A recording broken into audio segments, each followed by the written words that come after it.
Big winner ang grupong SB19 sa katatapos lang na 38th Awit Awards na ginanap sa bagong base na Meralco Theater sa Pasig City noong Linggo, November 16.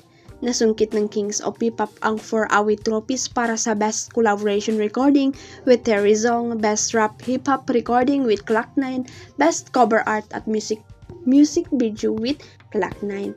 3 awit awards naman ang napanalunan ni Dionela para sa itsong niya na Sining kung saan nakakulab niya si JR ang Best Collaboration, Best R&B Recording at siya rin ang tinanghal na solo artist.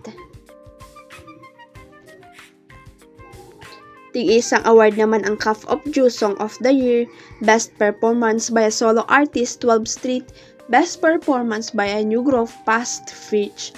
Wagi rin si Regine Velasquez Alcacid ng isang award ang Original Soundtrack Recording habang Best Novelty Recording naman ang nakuha ng Introvert, Fiesta at AJA.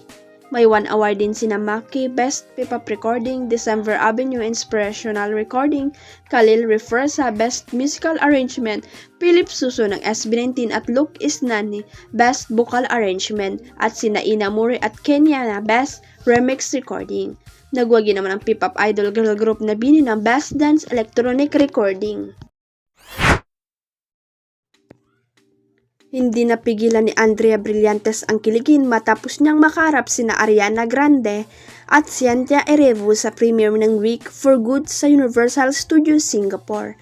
Sa Instagram, ibinagi ng dalaga ang mga litrato kung saan hindi niya maitago ang kanyang pananabik. Nag-post pa si Andrea suot ang surfing outfit habang nakatabi kay Ariana, nagaganap bilang Glenda sa naturang movie musical. Samantala, may kuha rin siyang kasama si Cynthia Erivo ang bibida bilang El Paba. I still can't believe this happened 3 years ago. I sat by myself in a theater watching my first ever musical. 10 years ago, I met Ariana Grande and now I got to meet her again.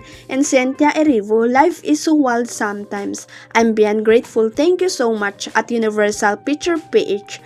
Caption ng aktres. Huwag kalimutang i-click ang subscribe button at i-ring ang notification bell para sa latest at legit chika updates.